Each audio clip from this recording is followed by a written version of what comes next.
I'm going to back up a bit from where I left off. If you haven't read Backstory Part 1, you should before going on. I want to return briefly to my high school days. As difficult as things were, it was also when I met some of the people who would change my life forever, in particular my English teacher. She was not well liked by most students, but I adored her, and she was my solace and my saving grace. She just knew what I was going through. I still don't know how, and she gave me a forum for finding help. I joined forensics, which of course locked me into nerd status for the remaining tenure of my high school life, but I didn't care. You see, she created for me an independent study where I did nothing but research and write for an hour a day, which of course expanded well beyond. But here's the really cool part. I told her I wanted to do a speech on dysfunctional families because dysfunction was the new black at the time. Everyone was talking about it. All the cool kids came from dysfunctional families. Married with Children was a top-rated show, and I was just doing it as a writing project, right? Oh, she saw right through me. Now, what you should understand is that my family did not hide their dysfunction. We are a family of storytellers and poets, and we wear our scars proudly. My parents used to joke that we put the fun in dysfunction. That's what was so weird. As messed up as things got, we were always a family united against the world, no matter what was going on in the household. So I was researching my writing project, and for research, where does my teacher send me? Why, a counselor, of course. I come in to interview with her with my little list of questions, entirely hypothetical, of course, and within half an hour, she has me on her regular docket. The problem? I have to get parental permission for counseling. Sticky that, given my unique situation. So I keep coming to see her, and about once a month she asks when my birthday is and did I get the permission slip signed. Finally, March rolls around and she tells me she has got to get written permission from my parents if I wish to continue. But I'm 18. Do I still need permission? Well, of course not. No problem then. This is honestly what got me through high school intact. But it is also when I really started to unravel. It was in the course of my research that I discovered all the lovely labels that go with dysfunction, like the scapegoat, that would be my brother, or terrifyingly, the lost child. I was determined that would not be my sister. And in the most classic definition, I discovered my own label, the enabler. It is still hard to stare at it head on. I was 17 when I first made this discovery. I had already met the two great loves of my life who have remained in my life to this day. This thing that I had been doing for so long, listening to my mother, giving marital advice, getting my sister to school, dealing with the creditors, all these things I had done to try and help my family, they were the worst thing I could do. I knew then that the best thing I could do to help my family and myself, the only thing was to leave. So I did. I took the school in New York. I left my sister. I left my then fiancé. Yes, I was already engaged. I left my brother and my father, and hardest of all, I left my mother. I knew that everything would fall apart, and I was not wrong. I knew my sister would suffer, and I was not wrong. But still, in the end, it would be for the best. I want to take a moment to talk about my mother. It is such a complex relationship, and I suspect common experience to love someone so much and admire them and yet hate them for what they do to you. My mother was the most amazing person. I say was because we lost her a year and a half ago. She was funny and brilliant, unconventional and beautiful. She used to sing to me when I was little, and she used to pull us out of school for mental health days, to go to the movies or a museum or the zoo.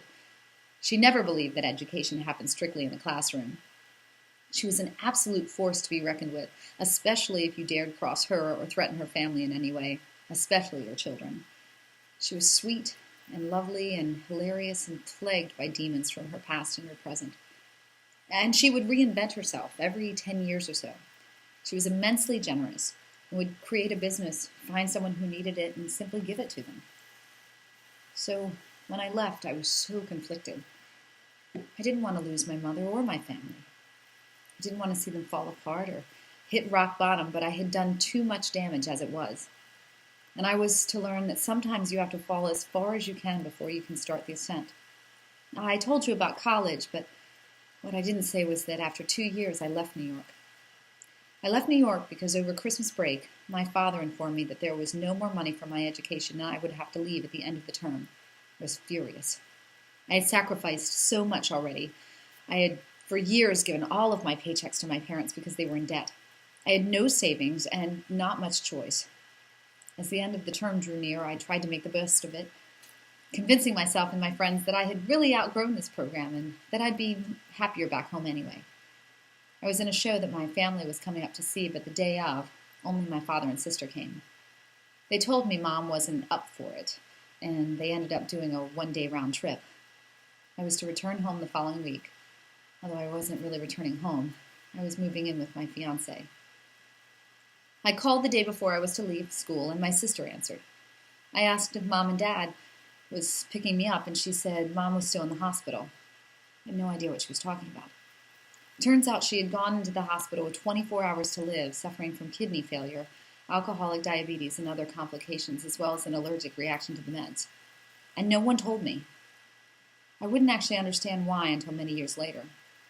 They just said they didn't want me to miss finals. Now, before I lose you to this maudlin prose, I want to tell you the twist. It got better. It got much better. It got wonderfully better. It took about 2 years, during which I continued and finished school at home out of my own pocket, since I'd lost the full ride I would have had I started there 2 years before. But 2 years later, my mother was clean and sober, healthy and herself once again. My parents had worked to rebuild the family estate into something rather formidable, and I was planning a wedding. It is amazing to me how quickly things can turn around. My senior year, I had to do a project, a one-person show on any topic I wished. We all, of course, wrote shows about our life experiences. Mine was about my mother and how angry I was. I wrote this angry show because I was so angry and so full of anger, and I just wanted everyone to understand my level of rage. And when I read the script, which I had drafted, it was terrible. Really awful. Self-pitying, self-indulgent crap, to be precise. It took me a while to figure out why, and then I realized I wasn't mad. I was on the other side of mad, looking at angry in the rearview mirror. I had been through all of the stages of mourning, and now I was sitting smack dab in the middle of acceptance. So I rewrote the show. I turned it into a black comedy all about this complex relationship with my mother. I played a circus clown, and all of my stunts and tricks would go awry when my mother would interrupt. There was even a moment when I was trying to hang myself, and my mother called and interrupted my suicide. Dark, but funny. So in preparing for the show, I invited my family as I do for everything. And as they do for everything, my parents came. I told my instructor that my mother would be coming, and she freaked out. She asked me why I would do such a thing, and was I sure that I wanted her there, and wasn't she going to be devastated, or was I planning to ambush her? Now, my mother knew what I was writing about and what she was coming to see, but I got kind of nervous thinking I was doing something awful. The day of the show arrives. My mother is there in the audience. My father couldn't make this one. And of course, at the end of the show, everyone is looking at her for her reaction, and she is crying. She comes up to me at the end and says, "Thank you. That was the nicest Mother's Day present you could have given me." And she buys me a little clown pendant to commemorate the show. She got it. She knew that we were okay. I told you that she was miraculous. I wish I could just end the story there. I wish I could just say that all's well that ends well and happily ever after. But since this is real life and not a fairy tale, you know that to be untrue. And I feel the need to be honest. But for now, I shall stop here, for it is late, and I am teary. There is much more to tell, and many adventures still to be relayed, and even more to be had. For now, I can only say things can get better, even wonderful, even if for a fleeting moment.